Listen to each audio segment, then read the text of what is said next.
Salam kakak-kakak semua, jumpa lagi dalam program persiapan guru sekolah minggu, program kerjasama YKB GKI TV dengan Bina Warga. Dalam program ini kita bersama-sama mempersiapkan pelayanan kita yang Tuhan percayakan untuk kita melayani adik-adik. Kita akan membahas bagian firman Tuhan dan juga menemukan ide penyampaiannya di tiap kelas. Pada kesempatan ini, kita akan membahas bagian firman Tuhan dari Matius pasal yang ke-7, ayat 24 sampai dengan ayatnya yang ke-29. Kita mau belajar dari kisah dua macam dasar. Tuhan berfirman. Mari mengawali seluruh rangkaian acara kita, mari kita berdoa. Tuhan, kami sungguh bersyukur ada waktu untuk kami mempersiapkan pelayanan, dan kami mau agar menggunakan waktu ini untuk kami menangkap pesan firman Tuhan dan menemukan ide untuk menyampaikan cerita firman Tuhan kepada adik-adik. Ya Roh Kudus, kuasailah setiap kami sehingga kami boleh siap untuk melayani kelak. Dalam Yesus Kristus kami berdoa. Amin. Kita akan ditolong oleh Kakak Pendeta Santi untuk menggali bagian firman Tuhan. Kak Santi, silakan. Terima kasih Kak Pendeta Hendra. Mari kakak-kakak kita menyiapkan Alkitab kita dari Injil Matius pasal 7 ayat 24 sampai 29. Judul persiapan kita adalah belajar dari kisah dua macam dasar. Tuhan berfirman. Saya baca untuk kita semua. Setiap orang yang mendengar perkataanku ini dan melakukannya, ia sama dengan orang yang bijaksana yang mendirikan rumahnya di atas batu. Kemudian turunlah hujan dan datanglah banjir. Lalu angin melanda rumah itu, tetapi rumah itu tidak rubuh sebab didirikan di atas batu. Tetapi setiap orang yang mendengar perkataanku ini dan tidak melakukannya, ia sama dengan orang yang bodoh yang mendirikan rumahnya di atas pasir. Kemudian turunlah hujan dan datanglah banjir. Lalu angin melanda rumah itu sehingga rubuhlah rumah itu dan hebatlah kerusakannya.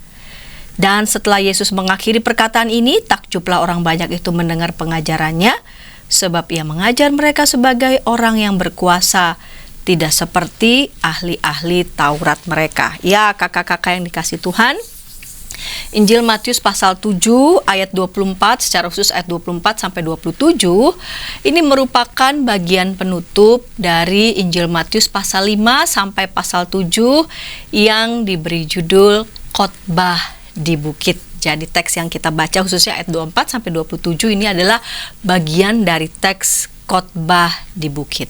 Ya, sebagaimana kita pernah dengar ya kakak-kakak semua, Khotbah di Bukit itu merupakan serangkaian pengajaran Yesus. Sebagai contoh, ucapan bahagia.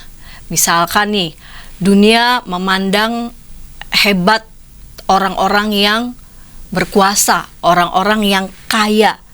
Namun justru Yesus berkata yang kebalikannya. Berbahagialah orang yang miskin di hadapan Allah. Khotbah Tuhan Yesus di Bukit juga bicara soal identitas siapakah murid-murid Yesus itu. Yaitu kamu adalah garam dunia, kamu adalah terang dunia. Identitas yang dilekatkan, yang diberikan pada orang-orang Kristen, pada gilirannya itu menjadi panggilan yang berkaitan dengan peran orang-orang Kristen, peran murid-murid Tuhan Yesus. Kakak-kakak yang dikasih Tuhan, dari beberapa pengajaran ini, lalu kemudian kita lihat di ayat 24. Setiap orang yang mendengar perkataanku ini dan melakukannya, ia sama dengan orang yang bijaksana yang mendirikan rumahnya di atas batu. Pertanyaannya adalah, yang mendengar perkataanku ini, perkataan Tuhan Yesus yang mana? Yaitu perkataan Tuhan Yesus bagian dari khotbah di bukit tadi ya, ucapan bahagia ketika dunia mungkin memandang orang-orang hebat hanya orang-orang yang berkuasa, orang-orang yang kaya, melainkan Tuhan Yesus bilang berbahagialah orang yang miskin di hadapan Allah. Kamu adalah garam, kamu adalah terang dunia, berkaitan dengan identitas siapa murid-murid Tuhan Yesus dan berkaitan dengan panggilan dan peran mereka. Perkataan-perkataan itulah yang kiranya hendak harus didengarkan oleh orang-orang percaya dan lalu kemudian melakukannya. Orang-orang yang demikian dikatakan adalah orang-orang yang bijaksana yang mendirikan rumahnya di atas batu. Artinya punya fondasi yang kuat sebagai orang-orang yang percaya.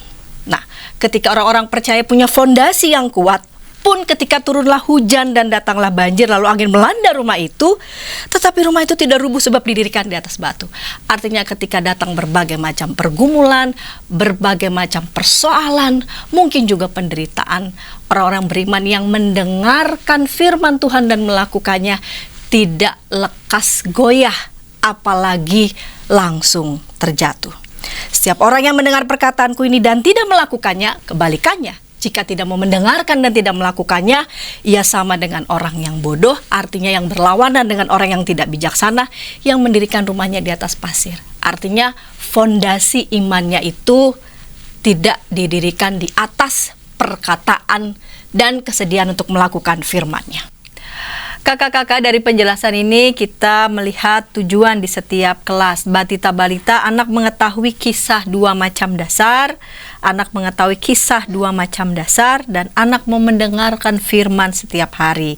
Di kelas kecil, anak mengetahui bahwa Tuhan berfirman kepadanya, anak mau mendengarkan dan melakukan firman Tuhan. Di kelas besar, anak mengetahui bahwa Tuhan berfirman kepadanya, anak mau mendengarkan dan melakukan firman Tuhan. Demikian Kak Pendeta Hendra.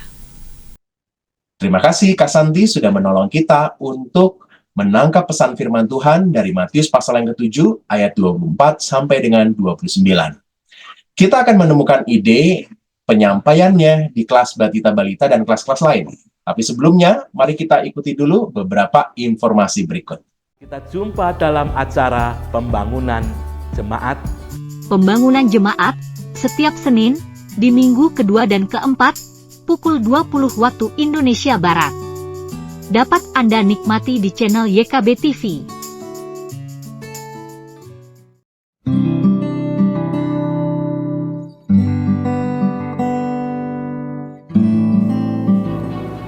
Hi folks, this is Daily Spirit for Youth, a daily devotional that helps you grow closer to God and apply His Word to your life. Daily Spirit for Youth dapat Anda saksikan hari Senin sampai Sabtu pukul 4.30 waktu Indonesia Barat di channel YKB TV.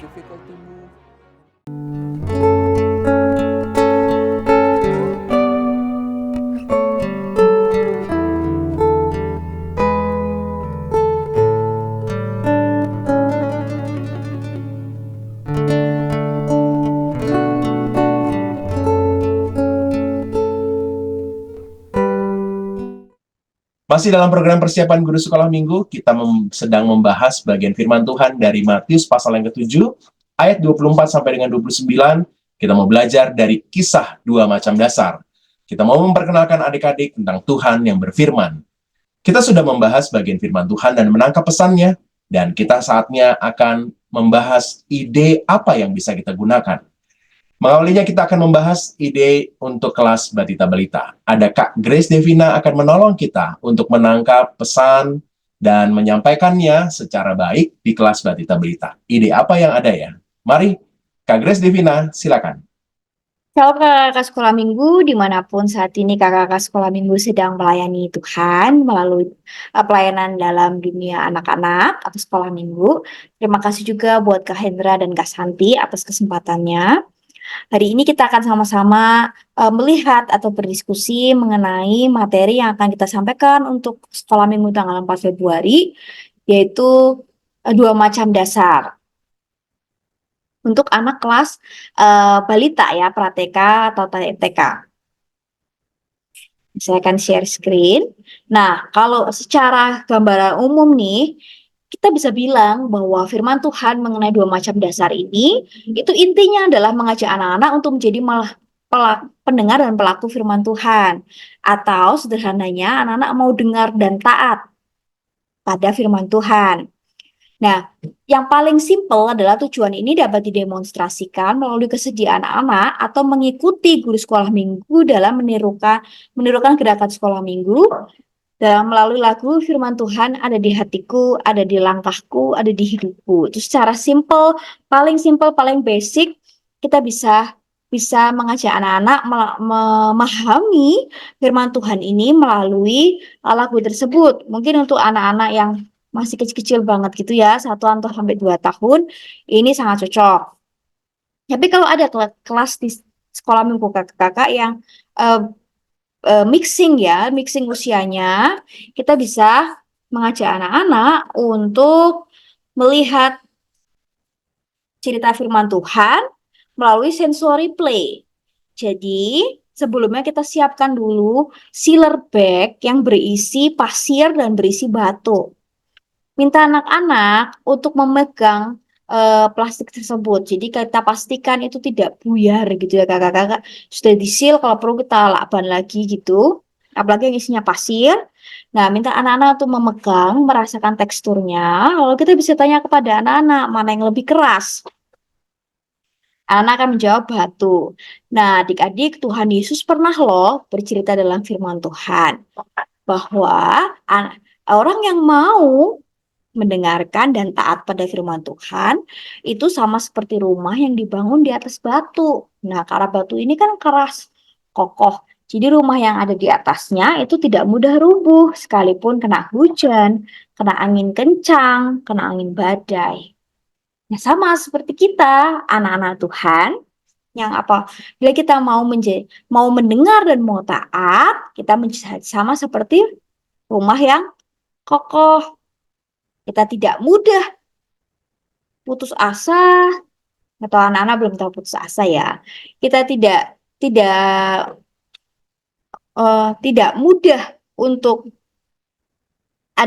bukan tidak mudah, mungkin kalimatnya lebih enak kesampaikan ke anak-anak ketika adik-adik sakit, ketika adik-adik sedih, kita masih tetap ingat bahwa Tuhan Yesus ada bersama dengan kita. Tuhan Yesus menolong kita. Nah, itu sama seperti rumah yang kokoh, rumah yang kuat. Itu bisa kita sampaikan melalui sensory play. Atau kita bisa ajak anak-anak untuk bermain rumah kuat. Nah, permainan ini sangat mudah. Kita minta anak-anak untuk bergerak mengikuti lagu firman Tuhan ada di hatiku. Lalu ketika kakak-kakak berhenti bernyanyi atau musik berhenti, anak-anak diminta untuk menjadi patung, menyerupai rumah. Mereka bisa begini atau sekreasi mereka. Lalu kakak-kakak bisa memulai permainannya. Wah, ada banyak rumah. Tapi kita mau lihat rumah mana yang kokoh, rumah mana yang berdiri di atas firman Tuhan, yang selalu ingat sama Tuhan Yesus. Nah, kakak mau menjadi angin badai. Kakak ke sekolah minggu bisa mulai menggoyangkan badan dan menabrak anak sekolah minggu dengan lembut. Nah, nanti kan mereka goyang-goyang. Kalau ada yang jatuh, wah, ternyata ada rumah yang jatuh yang sudah roboh. Wah, kita mau uji lagi. Ajak anak-anak menyanyi lagi, lalu ketika diam lagi, maka mau menjadi hujan badai. Nah, kita bisa menggoyang-goyangkan anak-anak atau memberikan kipas angin, di kipas angin gitu. Ternyata ada rumah yang tetap kokoh loh. Nah, kenapa ya rumah ini bisa kokoh? Kenapa? Karena seperti lagu yang tadi kita nyanyikan. Ketika kita mau menjadi pendengar dan kita mau taat sama firman Tuhan, kita seperti rumah yang kokoh, seperti itu. Jadi, untuk anak kelas balita, mungkin kita bisa membuat firman Tuhan yang ini kan dalam ya aslinya ya firman Tuhan ini ya, dan reflektif, itu menjadi sebuah permainan. Jadi yang penting anak paham poinnya tentang menjadi anak yang mau mendengarkan dan taat.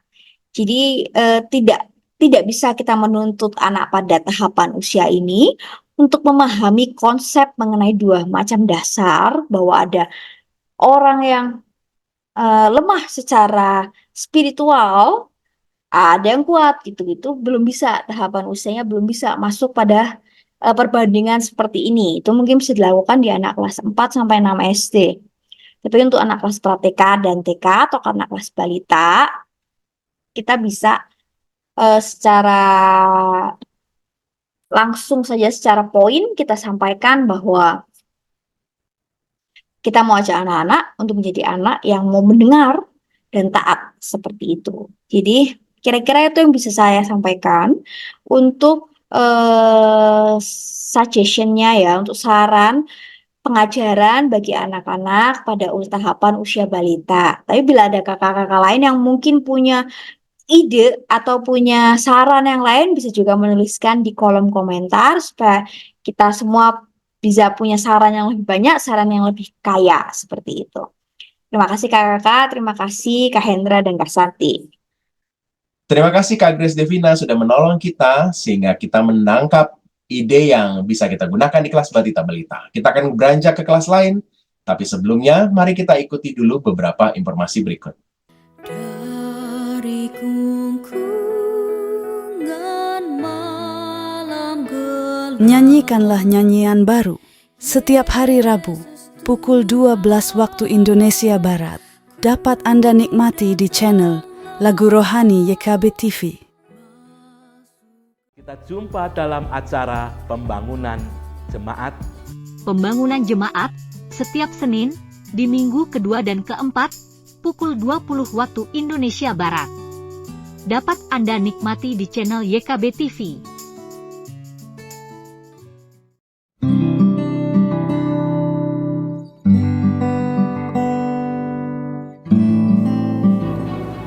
Hi folks, this is Daily Spirit for Youth, a daily devotional that helps you grow closer to God and apply His Word to your life. Daily Spirit for Youth dapat Anda saksikan hari Senin sampai Sabtu pukul 4.30 waktu Indonesia Barat di channel YKB TV. Masih dalam program persiapan guru sekolah minggu, kita sedang membahas kisah tentang dua macam dasar. Dan kita mau memperkenalkan adik-adik tentang Tuhan yang berfirman. Bahan firman Tuhan diambil dari Matius pasal yang ke-7 ayat 24 sampai dengan 29. Kita akan membahas ide penyampaian cerita ini di kelas kecil. Ada Kak Helen Jayanti akan menolong kita untuk menemukan ide yang bisa kita gunakan di kelas kecil. Silakan Kak Helen. Shalom Bapak Ibu Saudara-saudari yang terkasih dalam Tuhan dan kakak-kakak sekolah minggu. Kali ini kita akan bersama-sama mempersiapkan dengan tema Tuhan berfirman untuk kelas kecil ya, yang terambil dari Matius 7 ayat 24 sampai 29. Tujuan pembelajarannya sendiri untuk kelas kecil, yang pertama adalah anak tahu bahwa Tuhan berfirman kepadanya ya, pada kita semua. Yang kedua, anak mendengarkan dan melakukan firman Tuhan. Untuk pembukaan cerita, kita ada game yang berjudul 7 Up ya, 7, 7, up, atas. Jadi 7 Up itu nanti kita akan membuat satu lingkaran besar atau lingkaran-lingkaran kecil dalam sebuah kelompok-kelompok. Nah, di setiap anak nanti akan berhitung secara bergantian 1 sampai 7. Ya, misalkan saya orang pertama 1, terus ke kanan saya 2, 3, 4, 5, 6, dan 7. Nah, cuman permainan ini kita harus konsentrasi karena setiap orang yang berhitung dia akan menepuk bahunya ya, atau pundaknya. Seperti ini. Ini kiri saya, ini kanan saya ya. Kalau misalnya saya ngomong 1 di bahu kiri, berarti orang yang sebelah kiri yang melanjutkan hitungan ya. Jadi misalkan 1, terus orang yang kedua ini 2 gitu ya, yang ketiga 3 gitu. Terus tiba-tiba yang keempat pakai pundak yang kanan. Boleh? Boleh ya. Dia bilang 4. Berarti yang melanjutkan adalah orang yang ketiga yang tadi ya. Jadi dia mengatakan 4 gitu ya. Berarti orang yang ketiga 5 gitu ya. Terus sampai 6 ya, mungkin dia juga boleh ke kiri lagi. Pokoknya waktu hitungan ke-7 dia akan bilang 7 up ya, 7 up. Boleh ke kiri, boleh ke kanan. Sama seperti pundak tadi, cuma bedanya dia tidak di pundak atau di bahu, tetapi di atas kepala seperti ini. Gitu ya. Nah, di situ arahnya harus benar ya. Terus setiap 7 up harus di atas ya. Jika salah berarti dia akan gugur. Dia tidak lagi dalam lingkaran. Nah, nanti kakak-kakak boleh mengimprovisasi, bisa dikasih hukuman, misalkan menyanyi dengan gerakan atau menulis nama dengan tunjuk dengan jempol kaki gitu dan lain sebagainya. Terserah kakak-kakak, yang penting sesuai dengan konteks dan kemampuannya masing-masing gitu ya. Nah, dari 7up ini sebenarnya kita mau belajar apa sih ya? Nah, di situ kita jelaskan bersama-sama mungkin di akhir game atau di awal game bahwa kita itu harus mendengarkan dan memperhatikan firman Tuhan. Ya, kalau kita tidak memperhatikan atau mendengarkan dengan baik, kita mungkin akan salah arahnya. Ya, seperti itu sehingga kita dapat berjalan di jalan yang benar sesuai dengan kehendak Tuhan. Angel, Papa pulang. Papa punya hadiah buat Angel. Wah, asik. Dapat apa, Pak? Nih, Papa kasih hadiah tanaman. Ya, tanaman ini sangat bagus, Angel. Jadi, kamu harus merawat dan menjaganya dengan baik. Asik, makasih ya, Pak. Angel sayang banget sama pemberian Papa ini. Kemudian, Angel membawa bunga ini ke kamarnya. Wah, dia bagus banget. Tapi kalau aku taruh di depan rumah, jangan-jangan nanti bisa rusak. Karena ada kucing yang bisa ngambilin daun-daunnya. Ada orang iseng yang bisa tiba-tiba ditendang pot bunganya. Aku simpan di mana ya? Adik-adik, Angel mendapatkan hadiah dari bapaknya. Dia sangat senang. Kemudian, aku simpan saja di lemari supaya tidak ada seorang pun atau apapun yang mengganggu tanaman kesayanganku ini. Ya, benar-benar. Aku taruh aja di lemari. Dia menaruh di lemarinya dan tertutup. Sampai-sampai Angel sekolah, Angel belajar, sehingga dia lupa kalau dia punya tanaman ini di dalam lemarinya. Beberapa hari kemudian, ketika papanya pulang, Angel, Papa pulang. Iya, Papa. Angel, kok belakangan ini Papa nggak pernah lihat tanaman kamu ya? Tanaman kamu di mana? Oh iya, Pak. Sebentar ya, Pak. Aku tunjukin, Pak. Sampai lupa aku ini. Ketika diambilnya dari lemari, ternyata tanamannya sudah rusak, adik-adik. Tanamannya rusak, sudah layu. Udah banyak daun-daun yang kering. Ya, rusak. Serusak-rusaknya.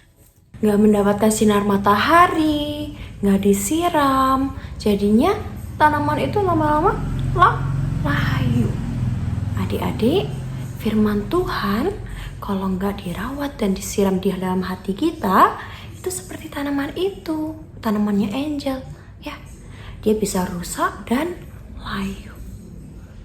Maka dari itu adik-adik, firman Tuhan tidak hanya disimpan saja di dalam lemari, ya, di meja belajar kita saja, tetapi juga dibaca dan dilakukan. Taatilah orang tuamu. Berarti kita harus menaati ya orang tua kita. Orang tua kita mengingatkan kita, Dek, jangan lupa ya untuk ngerjain PR ya. Berarti kita harus kerjain PR dengan baik. Dek, belajar yang baik ya. Belajar yang baik. Oke? Bisa adik-adik? Bisa ya?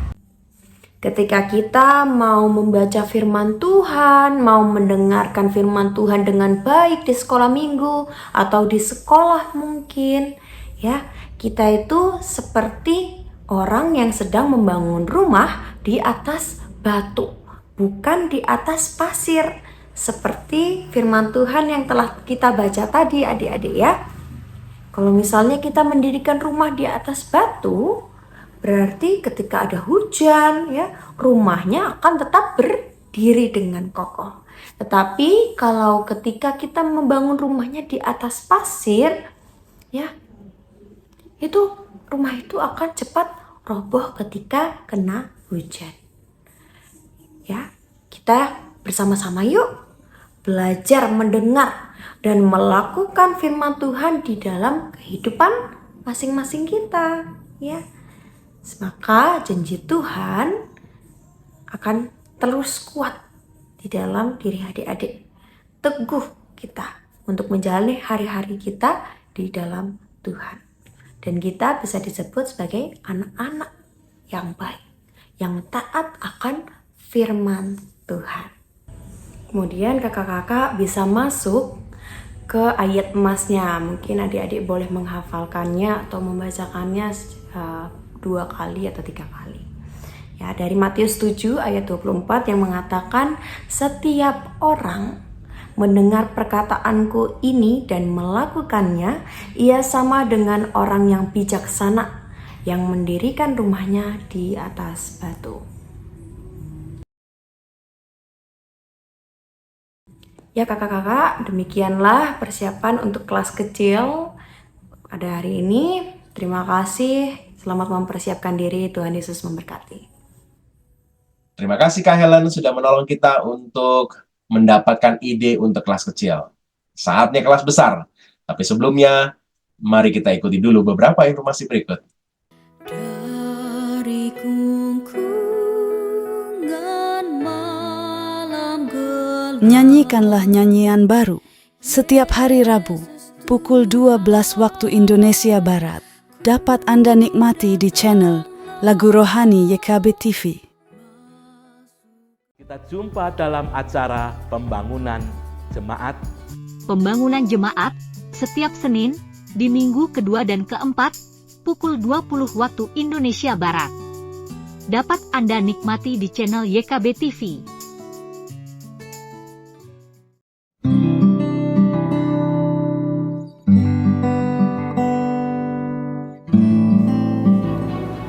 Hi folks, this is Daily Spirit for Youth, a daily devotional that helps you grow closer to God and apply His Word to your life. Daily Spirit for Youth dapat Anda saksikan hari Senin sampai Sabtu pukul 4.30 waktu Indonesia Barat di channel YKB TV. Masih dalam program persiapan guru sekolah minggu, kita sedang membahas Matius pasal yang ke-7 ayat 24 sampai dengan 29. Kita belajar dari kisah 2 macam dasar, kita mau memperkenalkan adik-adik tentang Tuhan yang berfirman. Setelah kelas balita-balita, kelas kecil, 1-3 SD, dan saatnya kita akan menemukan ide untuk kelas besar, kelas 4 sampai dengan 6 SD. Ada Kak Yunike. Kak Yunike, silakan. Halo kakak yang dikasih Tuhan, hari ini kita akan bersama-sama mempersiapkan diri kita untuk mengajar kelas besar dengan tema Tuhan berfirman. Ada 2 tujuan yang akan kita capai pada hari ini. Yang pertama, anak mengetahui bahwa Tuhan berfirman kepadanya. Kedua, anak mau mendengarkan dan melakukan firman Tuhan. Ada aktivitas pembuka yang dapat kita lakukan bersama-sama, yaitu membuat rumah kertas. Peralatannya mudah, hanya kertas bekas, double tape atau selotip, dan gunting. Nanti anak-anak dibagi ke dalam beberapa kelompok untuk membuat rumah kertas ini. Caranya, dalam waktu 8-10 menit, anak-anak diminta membuat rumah sekokoh mungkin dengan peralatan yang ada. Kira-kira dari kertas yang ditempelkan dengan selotip. Bentuknya bebas, terserah mereka. Nah, setelah selesai, guru sekolah minggu dapat meniupkan angin ke arah rumah-rumah kertas yang telah dibuat. Boleh ditiup dengan mulut, dengan kipas, atau mungkin dengan kipas angin yang kecil. Nanti akan ada rumah yang kokoh, ataupun kokoh lalu roboh. Ada juga mungkin rumah kertas yang kemudian mudah roboh. Nanti biarkan begitu saja. Dan rumah-rumah kertas, entah yang roboh ataupun yang tetap kokoh, biarlah disimpan terlebih dahulu, karena akan digunakan lagi sebagai visualisasi di bagian akhir sekolah minggu ini. Nah, setelah itu, mari kita ajak anak-anak berefleksi terlebih dahulu. Pertanyaan yang dapat kita sampaikan kepada anak-anak adalah, apa strategi yang membuat rumah kertas mereka bisa bertahan lebih lama di tengah adanya angin? Nah, kita tanya kepada anak-anak, diskusikanlah, lalu kita ajak mereka untuk melihat bahwa salah satu faktornya adalah dasar atau fondasi dari rumah kertas yang telah mereka buat. Lalu kita menunjukkan jembatannya sebelum membaca Alkitab. Kita katakan, demikian juga dengan kehidupan orang beriman, orang yang percaya, yang memerlukan fondasi yang kuat. Lalu kita akan ajak anak-anak membaca Alkitab. Nah, setelah membaca Alkitab, kakak-kakak dapat mengulasnya secara interaktif dengan membuat tabel perbandingan. Ini akan memudahkan anak-anak untuk melihat perbedaan antara rumah dengan fondasi yang kuat dengan yang tidak kuat. Kita lihat yuk tabelnya. Kurang lebih seperti ini. Ada rumah 1, ada rumah 2. Nanti isi dari tabel ini kakak dapat tuliskan di kertas, membentuk kertas kecil-kecil atau label. Nanti adik-adik diminta untuk menempelkan apa yang menjadi ciri-ciri rumah pertama. Misalnya rumah pertama adalah rumah yang kuat, dan yang kedua adalah rumah yang mudah roboh. Oh, ternyata nanti kita bantu juga gitu ya anak-anak. Ternyata rumah yang pertama ini ada rumah yang didirikan di atas batu. Ciri-cirinya kuat, tidak mudah roboh. Lalu ini menggambarkan orang bijaksana. Orang bijaksana itu adalah orang yang mendengarkan dan melakukan firman Tuhan. Jadi ada dalam satu kolom yang sama. Lalu rumah yang kedua seperti apa? Oh, ada rumah yang didirikan di atas pasir. Ini rumah yang mudah roboh dan rusak, menggambarkan orang yang bodoh, dan orang bodoh ini ciri-cirinya adalah orang yang mendengar tetapi tidak melakukan firman Tuhan. Jadi lebih terlihat perbandingan antara rumah yang kokoh dengan rumah yang tidak kokoh. Ataupun jika tidak dibuatkan label-label, kakak dapat juga membuat tabel lalu mengajak anak-anak untuk menulis 2 kategori rumah itu didirikan di atas fondasi yang seperti apa, ciri-cirinya apa, menggambarkan orang yang seperti apa, dan ciri-ciri orangnya itu seperti apa sih? Gitu ya kakak. Lalu kita lanjut. Nah, setelah anak-anak diajak untuk membandingkan 2 jenis rumah itu, mari kita visualisasikan kembali, khususnya rumah yang berfondasi kuat. Jadi kakak diharapkan sudah menyiapkan batu-batu kecil. Jika dapat menyiapkan pasir akan lebih baik, tapi memang ini agak sedikit sulit. Nah, jadi nanti rumah yang telah adik-adik buat ditempelkan solatip di bawahnya atau double tip. Lalu rumah-rumah itu kita tempelkan di atas batu. Lalu kita uji lagi dengan tiupan angin yang keras. Tunjukkanlah bahwa rumah itu tidak roboh. Nah, kalau kakak dapat menyediakan pasir, juga kembali bandingkan. Copot gitu ya, rumah yang telah ditempelkan di atas batu, dicopot dulu, lalu coba ditempelkan di atas pasir, lalu berikan lagi angin. Berikanlah tiupan keras lagi dan tunjukkanlah bahwa rumah yang ditempel di atas pasir itu mudah roboh. Nah, seperti ini kurang lebih gambarannya. Jadi nanti ditempelkan rumah mereka satu persatu di atas batu, juga di atas pasir. Dan tunjukkanlah bahwa yang di atas batu akan lebih kuat. Karena kalau pasir ditiup, pasirnya akan tersebar, juga rumahnya kemudian akan roboh. Harusnya demikian ya kakak-kakak. Nah, terakhir kita ajak adik-adik untuk mendiskusikan aplikasinya. Kita tanyakan, apa saja hujan, banjir, angin, tanda kutip gitu ya, dalam kehidupan kita. Oh, contohnya adalah ajakan menyontek. Itu hujan, banjir, atau angin yang menggoda, yang menggoyahkan. Lalu ajakan teman untuk merundung atau membuli teman yang lainnya. Itu adalah contoh hal-hal yang menggoyahkan kita atau hal yang lain sebagainya. Lalu kita tanyakan juga, lalu apa ciri-ciri orang yang berfondasi kuat? Oh, orang yang berfondasi kuat adalah orang yang ingat akan firman Tuhan dan berani melakukannya. Sekalipun hujan ada, banjir ada, angin yang menggoyahkan itu ada, tetapi orang yang berfondasi kuat adalah orang yang mengingat dan berani melakukan firman Tuhan. Lalu, apa yang dilakukan agar fondasi kita kuat? Nah, kita ajak adik-adik untuk melihat bahwa agar fondasi kita kuat, kita harus membaca firman Tuhan secara rutin, rajin ke sekolah minggu. Itu adalah cara agar fondasi iman kita menjadi kuat. Sebagai penutup, kakak dapat menegaskan dengan sebuah ayat dari Matius 7 ayat 24. Setiap orang yang mendengar perkataanku ini dan melakukannya, ia sama dengan orang yang bijaksana, yang mendirikan rumahnya di atas batu. Kakak dapat mengajak adik-adik untuk mengulanginya bersama-sama. Demikianlah ide untuk mengajar kelas besar yang dapat saya bagikan. Selamat mempersiapkan diri, kakak. Tuhan memberkati.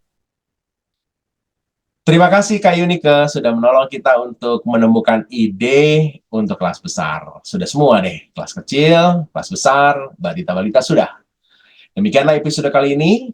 Semoga kakak-kakak mendapatkan banyak hal yang berarti untuk kakak-kakak kelola, olah, sesuaikan dengan konteks kakak-kakak masing-masing dimanapun kakak berada. Semoga pelayanan kakak-kakak diberkati. Mari kita tutup episode kali ini. Mari berdoa.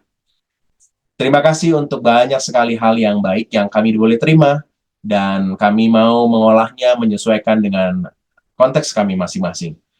Ya Tuhan, berkatilah setiap orang-orang yang Tuhan percayakan untuk melayani di pelayanan anak ini, pelayan Jemaat Anak. Tuhan berkati, sehingga mereka boleh menjadi saluran berkat Tuhan untuk memperkenalkan Tuhan kepada adik-adik.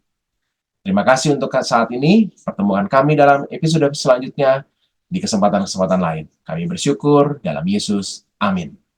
Sampai ketemu lagi kakak-kakak. Tuhan berkati.